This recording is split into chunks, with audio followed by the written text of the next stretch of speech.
Hello, good people, and welcome to Hillbilly Cat History, Spiritual Studies, the Book of John, and the Impersonal Life. And today we're finishing off our review of Book of John, Chapter 5. We're going to get into Chapter 6, and like almost always, we got a special surprise before we get there. But we're going to start it out with a song. And this is a song about times that you tell the truth, but people don't believe. And it turns out you might have been wrong. And it's truth that sounds like lies.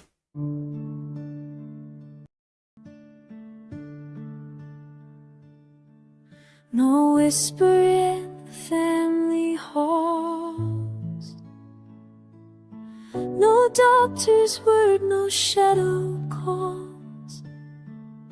We searched the papers after he was gone. No cancer written, no sickness drawn.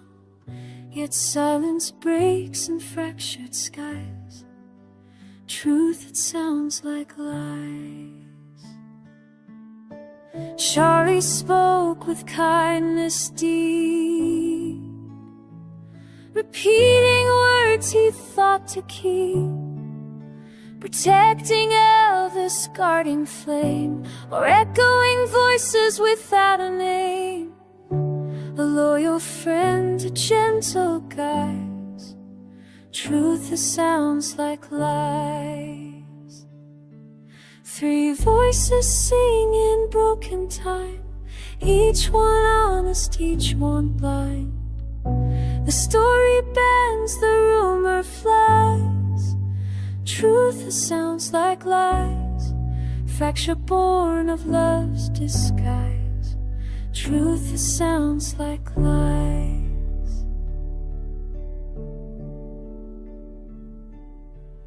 At Graceland's door, the doctor came. Vernon ill, his body lame. A secret spoken, hushed and great. Bone cancer spread beyond the grave. I carry words with tearful eyes, truth that sounds like lies. Cells that look like death's disguise, stained and studied, no disease inside. Not cancer's marked, but nature in.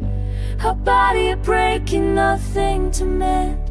Science clears, but rumor cries, truth that sounds like lies. Each heart believed what it was told, each hand held fragments, shards of gold. But when the pieces fail to bind, the world calls false what's true inside.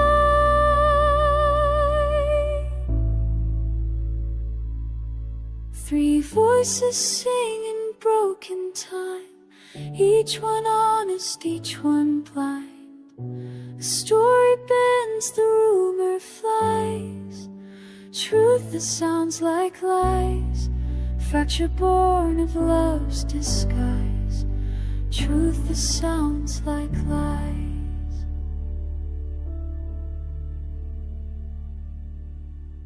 In the silence of the king's last song, truth and rumor both belong. A sacred ache beneath the skies, truth that sounds like lies.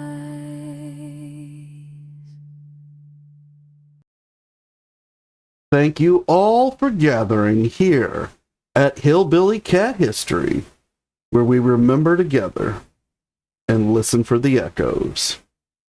And today we're going to hear more echoes out of the Book of John and the Impersonal Life, and from Elvis as he walked the journey of reading these texts and incorporating them into his life.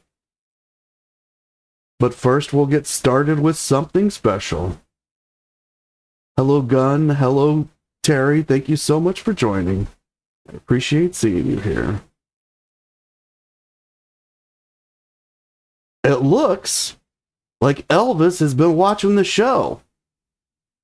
And I think he likes what he's seen because he sent us this note, and it says, "To Matt, your friend Elvis Presley."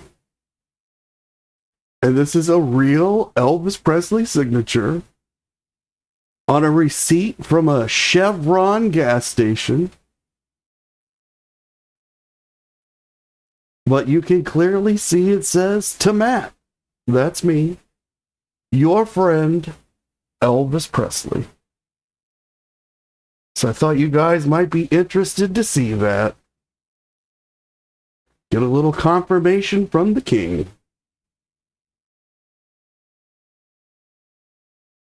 And on screen now, we can see a beautiful cross pendant. This is a gold tone cross pendant. It's large open work, and it measures 3¼ inches by 2½ inches. And you can see that it has some kind of reddish stones, as well as what appears to be very small fragments of diamonds, very small diamonds. 9 right in the middle, like a grid.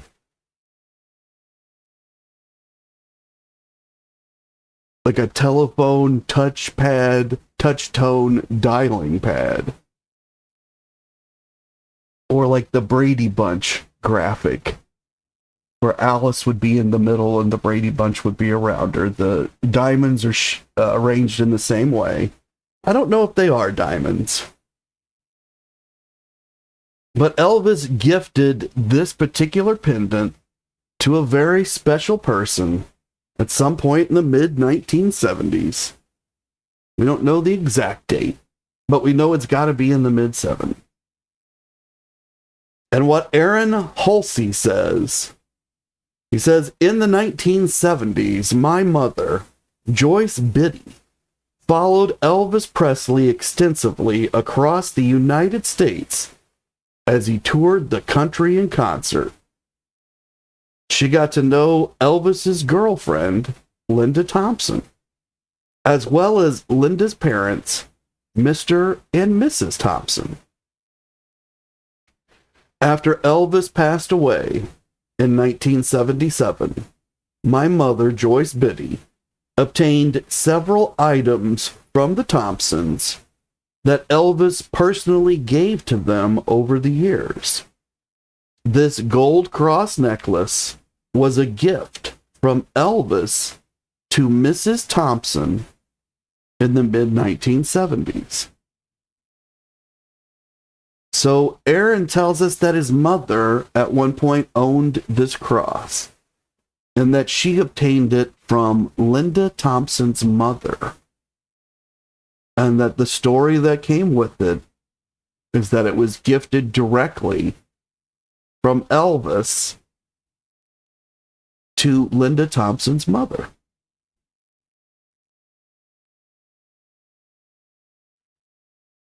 And Sam Thompson, who is Linda Thompson's brother, he also worked for Elvis. He was in security. He had formerly been a policeman. After Elvis passes away, Sam moves on with his career and becomes a judge. So Sam is in society, a very trusted individual. He'd been a police officer and a judge.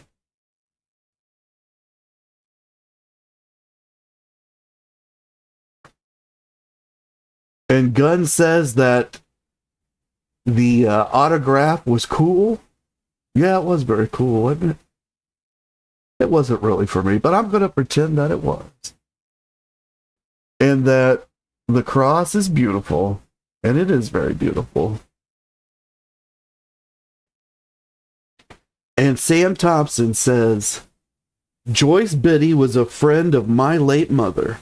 And yes, I recognize the cross as the one that Elvis gave to either Linda, who gave it to my mother, or directly to my mother. I can't remember which. So Sam verifies that this cross did come directly from Elvis to the Thompson family, although he can't remember the exact chain of custody. But whether it was to Linda and then to her mother or directly to her mother, it was a symbol from Elvis of his faith that was transmitted to the Thompson family. And it actually moved through quite a few people, and a lot of people got to see this cross. So you have to wonder, did anyone come to Jesus because of this particular cross? And the reason that a lot of people got to see it is that at one point it was owned by the famous Elvis collector Bud Glass, who I believe had a museum, and this would have been one of the displays. And this piece has also been authenticated by Graceland, for whatever that is worth. Various people have different issues with the authentications coming from Graceland, but they say it's real. And this is the cross that Elvis shared with the Thompson family. And that moves us back into a discussion of Elvis's faith and the book of John. And the comic book version that we've been reading that was published in 1941 that's filled in some of the backstory from the rest of the gospel. Because John, the book of John, the fourth book of the New Testament, it doesn't tell the whole story. It only tells a portion. And those other portions have been filled in by this comic book to some extent.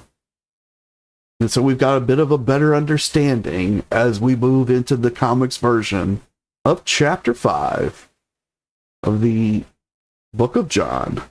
And this panel shows us Jesus out in the countryside. He's being followed by people. You can see at least 7 other people in the picture. And it's captioned, Jesus goes up to the feast at Jerusalem. Now, we've been with Jesus to Jerusalem some other times, and one point he went in and he cleared out the temple. He was very angry that there was commercialism, money, and secular things going on in the temple. So the people in Jerusalem, they know Jesus. They've been aware of Jesus. But Jerusalem is a very big city, so not everybody there knows him, but the Pharisees and the rulers, they are certainly aware.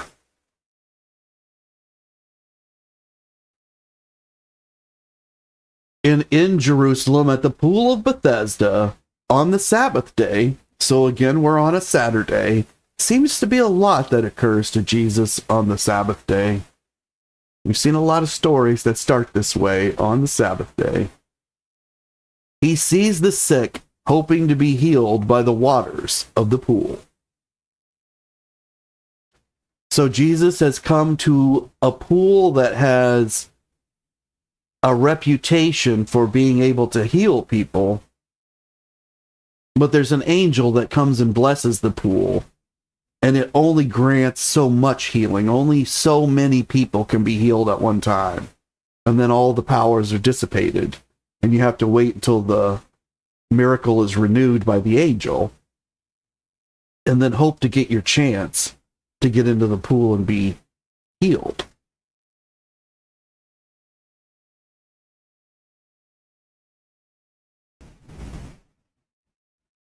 And in this next panel, one man has been sick for 38 years.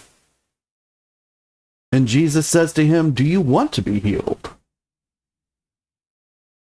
So this is a man that everybody in this particular area is going to know, because he's been sick for a very long time.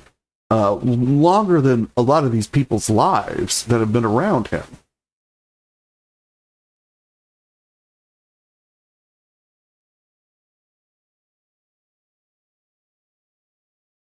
And the man says, "Sir, I have no man to put me into the pool. While I am coming, another steps down before me." And so the man relates to Jesus that he's too sick to get into the pool by himself. And by the time he can struggle in, others have rushed in, and the blessing has been used up.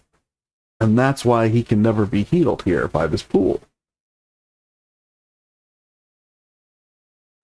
Now, what we might notice that the young Elvis, because he may have been able to see this book as early as age 6, and then at 7, 8, 9, or 10, this is the kind of comic book that not only would the elders or a church or his parents or somebody have bought, it's the kind of comic book they wouldn't throw away.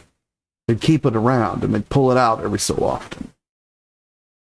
And then you'd get another chance to take a look at it. Because this is telling stories that they want you to be able to read over and over. And what the young Elvis might notice here is the pool.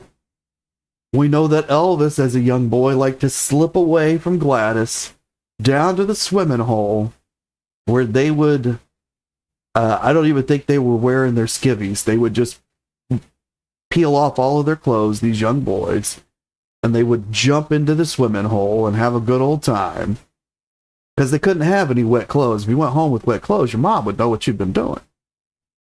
Then they'd get out of the swimming hole where Elvis Gladys had told him not to go.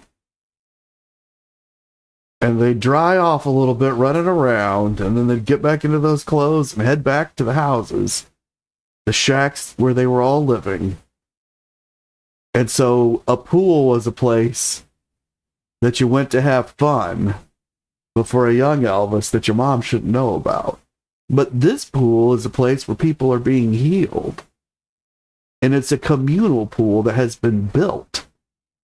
Elvis has probably never been to a purpose-built pool when he's a young child. I doubt he goes to one until I'm thinking it's got to be some point when he lives in Memphis. But I don't think there were any pools that he went to in Tupelo that were purpose-built. They were always swimming in the swimming holes. So this would have been a little something different for Elvis. And then in this panel, we see that the crippled man has arisen, and Jesus is saying, "Rise, take up thy bed and walk." And the crippled man has his mattress in his hand. And so he's taking up that bed and he's getting ready to walk. And the people behind, the people that are looking on, they are astonished. You can see it in their faces. There's enough detail in this picture to see that every single person, including the child at the far left, they are astounded. And these are people who came here to use the pool to see a miracle. They're expecting a miracle, and yet they are astonished that this miracle has occurred.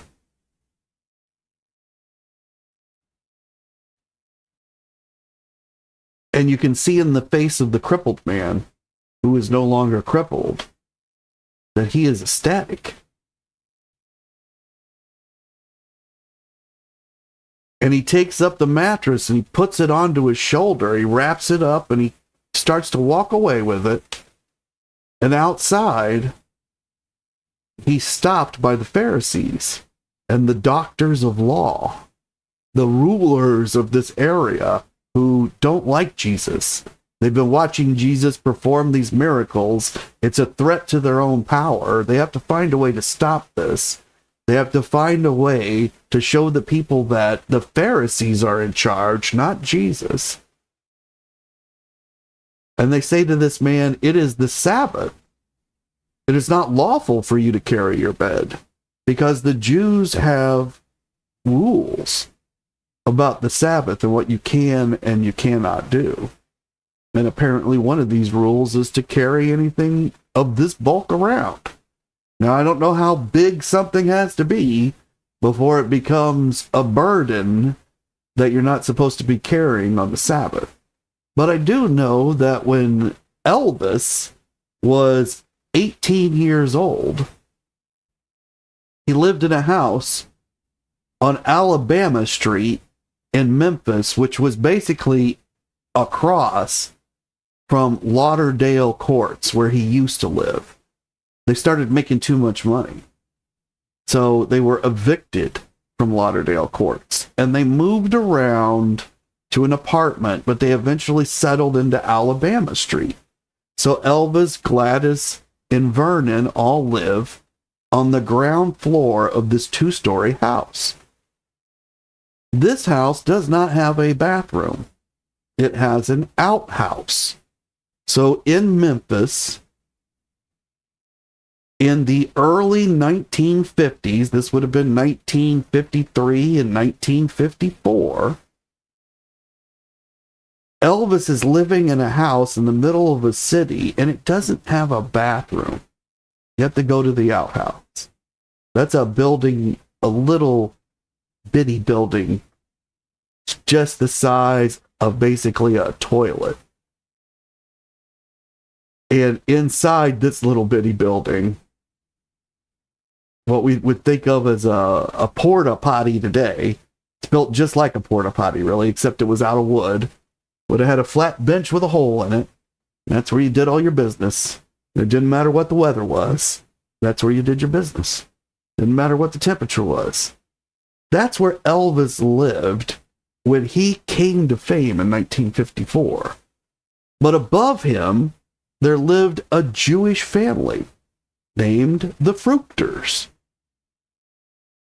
And Mr. Fruchter was a rabbi. And they had 2 small children, and they had a third that was born a few months after Elvis moved in. And on the Sabbath, Elvis would help them by turning on the lights for them. They were not allowed to turn on the lights. They were very orthodox. So when they were told for the Sabbath not to do any work, there was actually long lists that the Jews had come up with, the Orthodox Jews, that they were not allowed to do. So they would hire other people that were not Jewish to come in and do these things at their house on those days. And the rabbi offered to pay Elvis, but Elvis loved the rabbi, who helped his parents with some bills from time to time.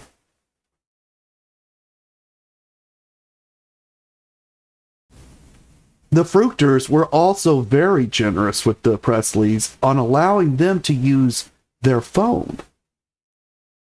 The Presleys didn't have a phone, but the Fruchters did, so the house had a phone, and the Fruchters shared that phone.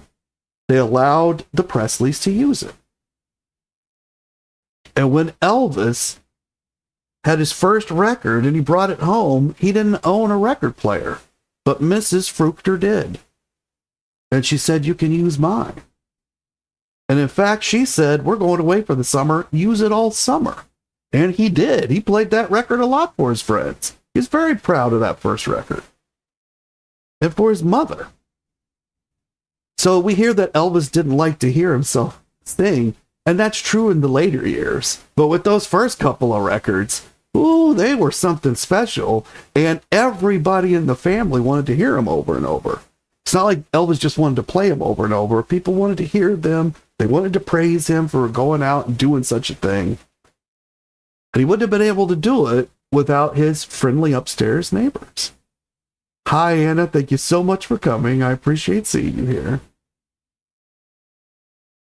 But on the Sabbath, Elvis would do for those neighbors what they were not allowed by their religion to do. And way back here in the Bible, we see that the Sabbath, that's where these rules are originating, way back here in the Bible.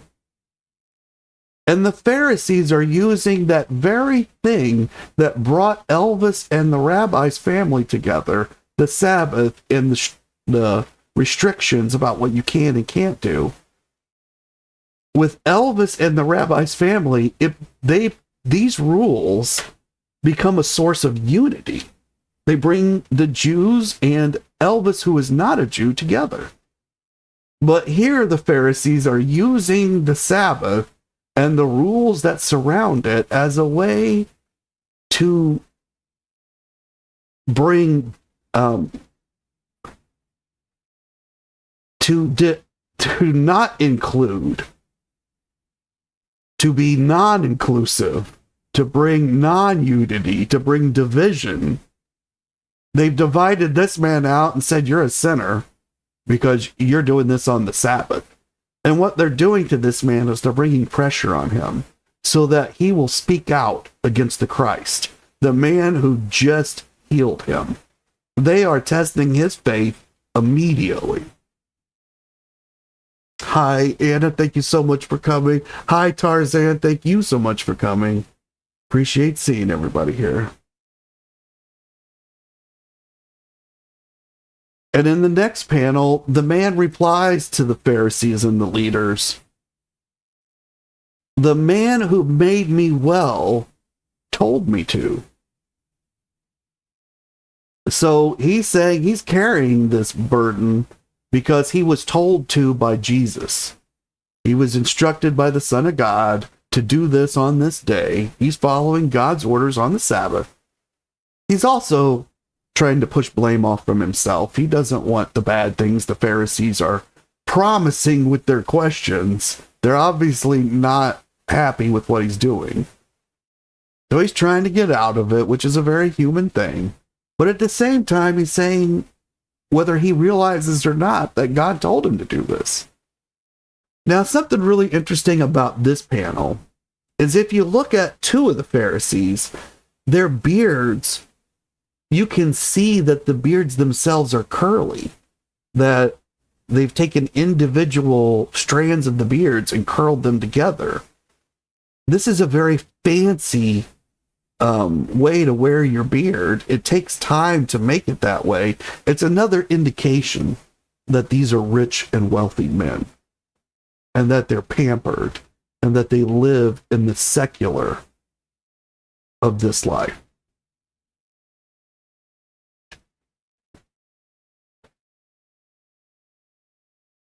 In the next panel, the Pharisees question the cripple who is now healed.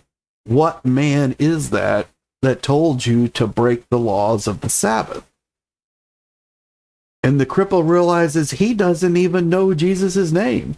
He didn't stick around long enough after he got healed to even find out who Jesus was. He simply recognized him as the Christ who's able to perform miracles.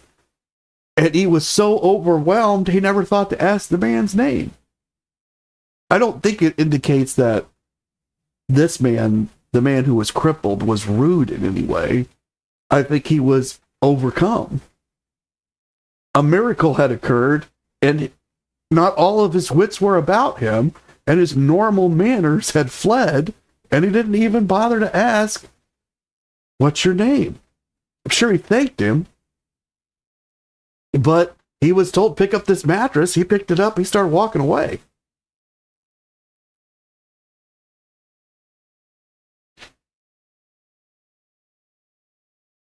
And later on, and this is at some period of time later, probably later in the day, maybe even the next day, Jesus finds this man in the temple. It's not clear whether Jesus seeks him out or whether this is happenstance. But Jesus meets the man he had healed. And he tells him, "You are made well, sin no more." So we saw in the story yesterday that 4 men had a massive amount of faith in Jesus, and they brought their paralyzed friend to Jesus. And through their faith, which Jesus recognized, he healed their paralyzed friend. And he made some statements that indicated that the reason the man was paralyzed in the first place was that he had fallen out of alignment with the divine, and that he had sinned, and that it seemed as if the parallelism was a result of the sin, which I was interpreting as being out of alignment. Jesus seems to be saying the same thing to this man, that you were crippled because you had sinned. You were out of alignment, and that's why your body wasn't working correctly. You were not part of the divine will. You have now aligned yourself with the divine will through Jesus' grace, and you now have the opportunity to remain aligned. That's part of free will.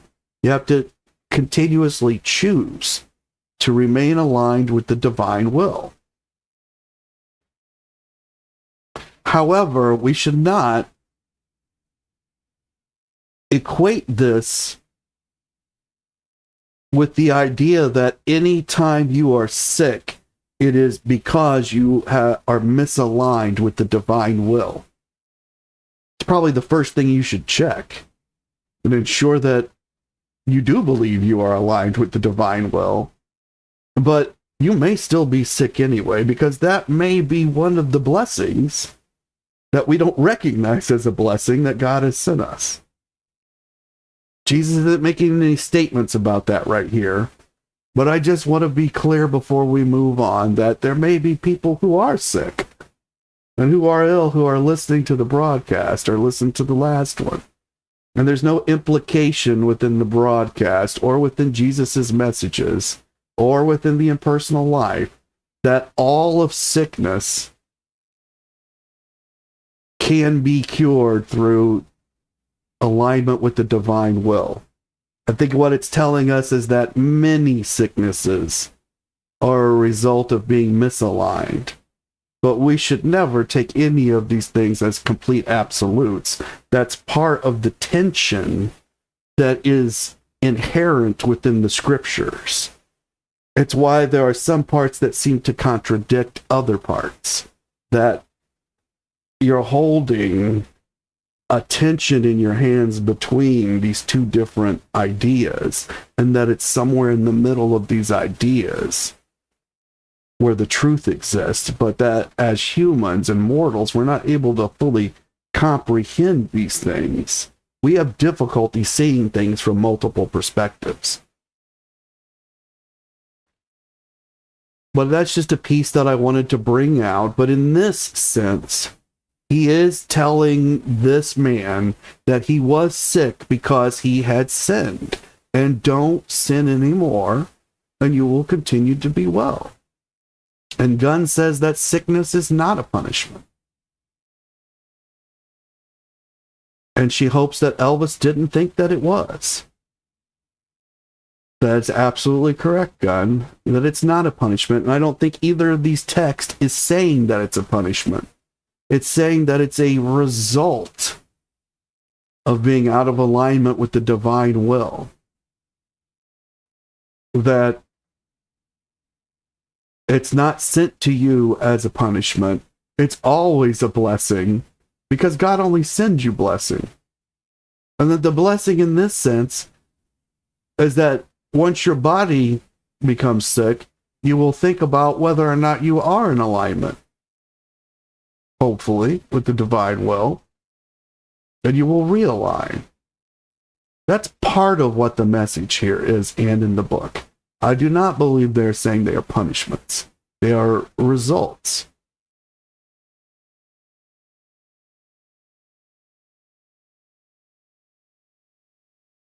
And in this panel, the man tells the Pharisees it was Jesus, not knowing they are his enemies.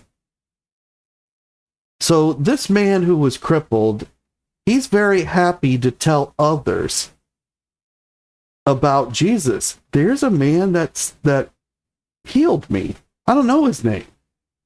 He's the Christ. I know he's the Christ. I know he's the Savior. I want you to know about him. And here's people that are at the head of the religion. So he must think these people would want to know about the Savior. So he tells them about him. And he doesn't know that these Pharisees, they've already been targeting Jesus, that they don't like him, that they're looking for ways to get rid of him. That in some case, they've already tried to throw him off a cliff. And so, in the goodness of his heart, out of the goodness of his heart, this formerly crippled man, he praises Jesus. He spreads the word, just as he should. And these men are not happy about it. Now, I think this might have resonated with Elvis during his career, because his fans would spread the word of their fandom, the fact that they liked Elvis. And their elders would tell them, that's bad. I even have a ticket to an Elvis concert in the 50s that a girl bought. And one day I'll show you this ticket. It just came to mind as I'm telling this story, so I didn't prep it. But I have a ticket. And the girl, she bought this ticket to go to this Elvis concert. She attended a Catholic school. The Catholic school said that it was wrong to go to the Elvis concert and that anyone that went would be expelled. And they found out the girl had a ticket, and they chastised her and counseled her strongly that she should not go. So she did not go. She kept the ticket. And on the back of the ticket, she wrote a note that indicated this was one of the biggest regrets of her life, that she didn't go to see the Elvis concert because she let these people at the Catholic school tell her that he was evil, but that she realized later that he wasn't. So I'll try to find that and bring, because that would fit right into what we're talking about with some of these. But that's exactly what's happening here. This man tells the Pharisees, this is a holy man. I think he's the Christ. And these men are saying, you are committing a sin in this very moment by carrying this mattress at his instruction. And now you're blaspheming that he's the Son of God.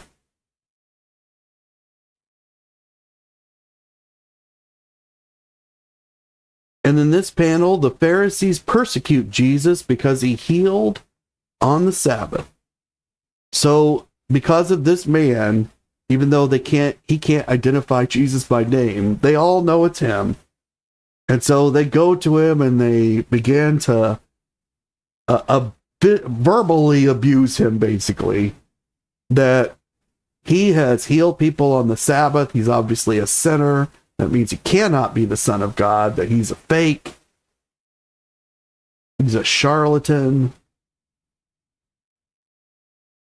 And in this panel, Jesus says, my Father worked from the beginning of time till now, and I work.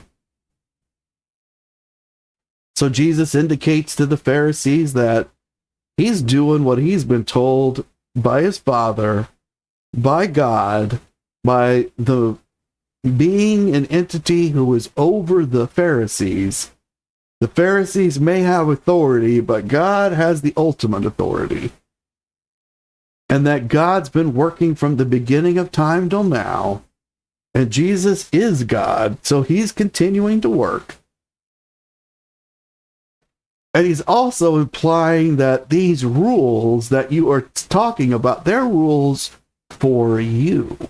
They were given to you to help you. They're not for God. God is not bound by the rules that he has given man.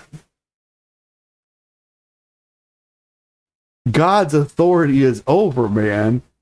He's not going to apply those same rules to himself, nor can you.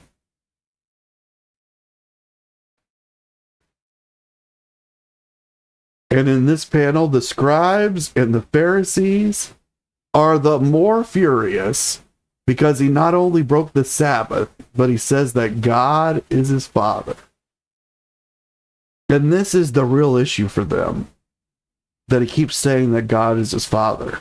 But it's not something they can disprove, because he continues to perform miracles, feats that they cannot, and that cannot be denied. Because this cripple was crippled longer than many people were alive that lived in this immediate geographic area. So they know he has been healed by a miracle. And again, we can see the very interesting architecture and clothing that these individuals are all wearing. That might have fascinated the young Elvis, along with the pictures and the colors. And you can see why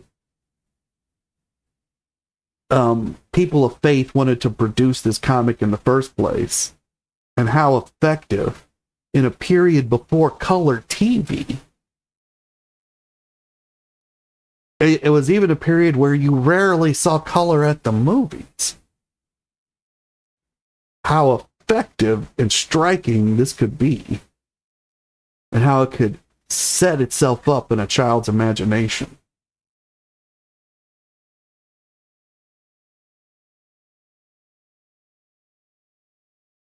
And in this panel, in Galilee, Jesus heals a man on a Sabbath day. We got another Sabbath day that's come up. We seem to be having these over and over, but we can tell from the number of Sabbaths that there are weeks that are progressing in Jesus' life as we read these words. We're moving through weeks of his life.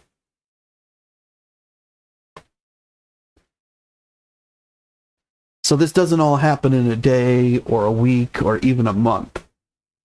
This is an ongoing process at this time for Jesus.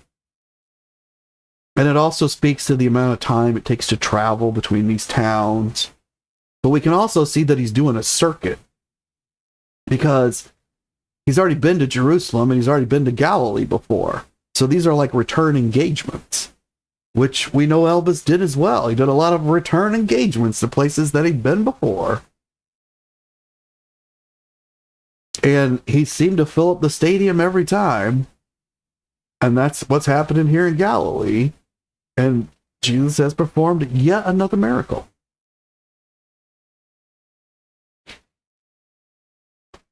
And the Pharisees take counsel with the Herodians about how they might destroy Jesus.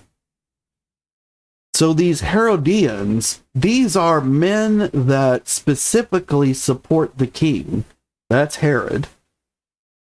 They're not necessarily religious. This is a political support. Herod has power. They support that power. Their power comes through Herod.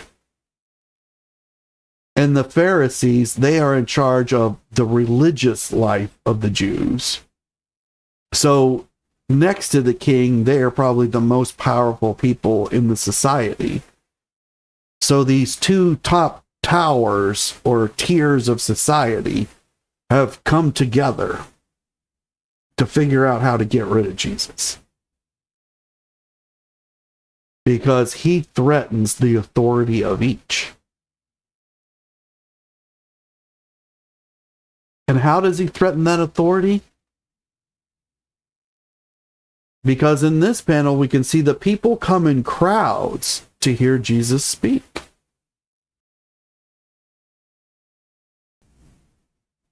Jesus is not only speaking, he's pushing forth a message that doesn't agree with either of the authority groups. It's not directly in support of either authority group. Therefore, it is a threat. It must be against them. And in some cases, Jesus has spoken openly against some of this, especially like the commercialism that was happening within the temple. And this panel says, but the people come in crowds to hear Jesus preach. A great multitude follow him to the Sea of Galilee.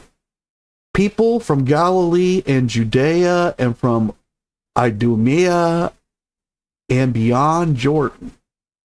So he's got a lot of people. A lot of people have come.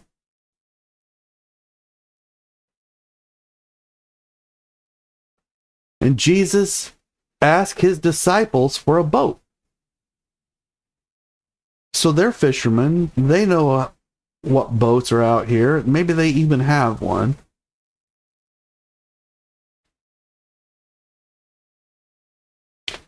And they crossed the lake. We've seen Jesus do something like this before, where he got into a boat and then they used it as like a stage so that he could give the sermons. And maybe that's what they did here, but then they crossed the lake. I have to assume Jesus spent some amount of time talking to all these people who had gathered, and that he seemed to like to do it from the boat. And so I got to guess that we've kind of skipped over that in these panels. And now we've reached the end of the sermon and Jesus is tired, but maybe they just went straight across the lake. I don't know.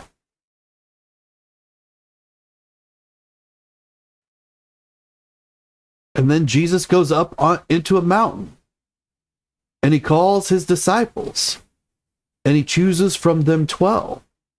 So Jesus has more than 12 disciples.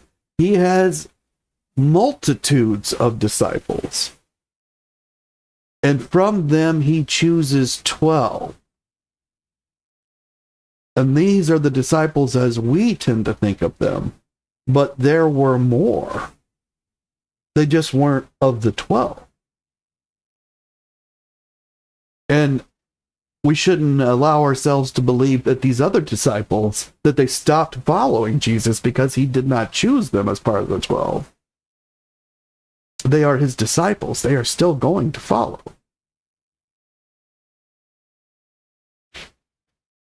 And Jesus ordains these 12 to be with him. Jesus creates an inner circle. This is something that Elvis is doing throughout his life. He's picking people, and we wouldn't think of it as ordain. That's a bit of a religious term, but I wouldn't think of the word sanctified exactly as correct either, but that's what Elvis was doing. He was sanctifying each of the individuals that he spent some time with and felt were worthy of his inner circle. And then he would ask them to be part of it. And they would choose of their own free will to be part of it or not. And then sometimes they would choose to leave. But we can see that in Jesus' life, there is a mirrored similar structure of his friends that he keeps around him. And Simon, who Jesus calls Peter. So Jesus renames some of these individuals. They begin a new life with Jesus, and he uses that, or symbolizes that, I believe, by giving them a new name. Now, again, that Elvis is not Jesus, and we're not comparing them to say that Elvis was in any way the Savior or a Messiah. But the Bible gives us the story of Jesus because his life mirrors all of our lives. And in this particular instance, we can see that Elvis often gave nicknames, almost always gave nicknames to those around him. Like Red West, his name is not Red, it's Bobby. Now, I don't think Elvis gave Red the nickname Red, but he used it. Sonny had his own nickname. His real name was Delbert. In Marty Lacker, eventually Elvis called him Moon because he had a bald forehead. And he had a similar kind of joking name with all of the guys. And then when they were in karate, Kong Ree, the master Kong Ree, he gave them all animal names. So names are important. You often hear in myths about magic this thing about real names and the power that belongs to them. Well, it's true that names have power. And it's not just the real names, it's the nicknames too. The new names, it's what the names symbolize. And in this case, Jesus renames Simon as Peter.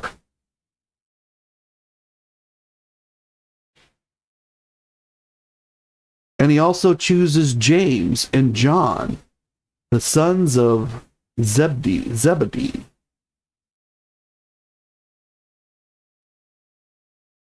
And he chooses Andrew, who is Peter's brother. So if we go back one, we've got two brothers, and he's also got two more brothers. Because he's got Andrew, who is Peter's brother.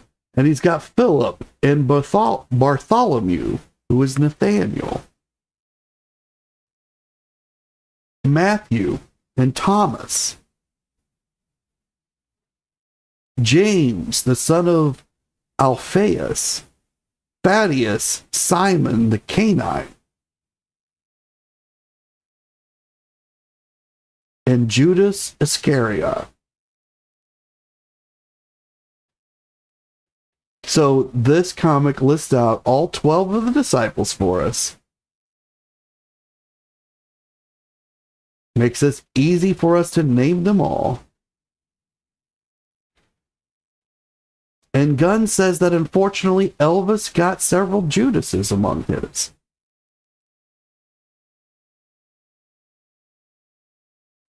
That it's true, but it's also true that Jesus got several Judases. Judas was just the most Judas of the bunch.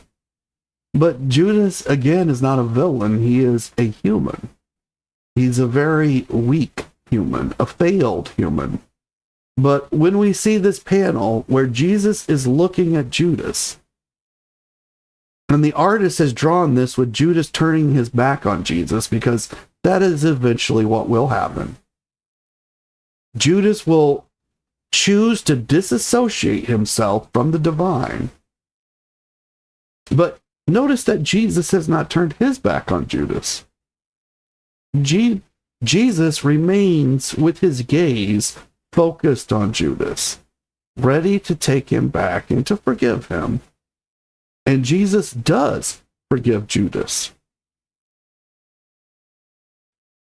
And Jesus knows in this moment when he chooses Judas that this is going to happen. And he weeps for Judas. He feels great sorrow because he wants Judas to make the right choice. But he knows he's not going to. And Gunn says it's strange that Jesus gave new names to them all. I don't think he renamed them all. He just renamed some of them. The ones who needed it. Like Saul, when he eventually has his awakening, will rename himself Paul. And Gunn says with Simon a Judas, they were all Judas. They didn't all openly break away, but even the strongest amongst them, who was Peter, the rock, he denied Christ 3 times. That is a betrayal. It's a very clear betrayal. It's not, he even said he wasn't going to do it. But it's not the kind of betrayal that Judas did, because he went and accepted money. You know, there is a difference between their betrayals. But the true difference is that Peter begs for forgiveness, sees the wrong that he has done, realigns himself with the divine. Now, the fact that Peter does this, that his faith falters, tells us that the faith of all the disciples faltered. Because it can't just be Peter, because he was the strongest. If his faith faltered, everybody's did. And so the whole thing is a lesson that Jesus and God don't expect your faith to remain constant. They know that it will falter. And part of the grace that they give is that when your faith falters, when, as we saw in the story yesterday, with the man whose child had died, and when he came home with Jesus, the others all laughed at Jesus and said, "It's too late. You can't do anything." And Jesus said to the man, "Don't listen to them." And he cast those people out of the house because he protected that man in his moment of weakness in his faith, because the man had been faithful. And the man had turned to Jesus and let him know that he was weak. Judas disassociated and did not turn to God and never turned back, even though he was forgiven. That is the difference between Judas and all of the other disciples.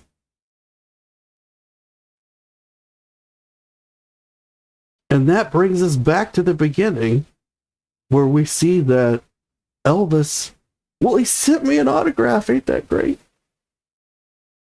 And that's actually where we're going to leave it for today. And tomorrow we're actually going to re-enter the book of John, chapter 6. And everything that I just said is my interpretation of what's being told to us by the text.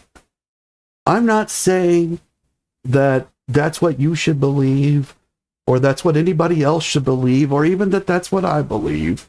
It's what I see being told to us in the text.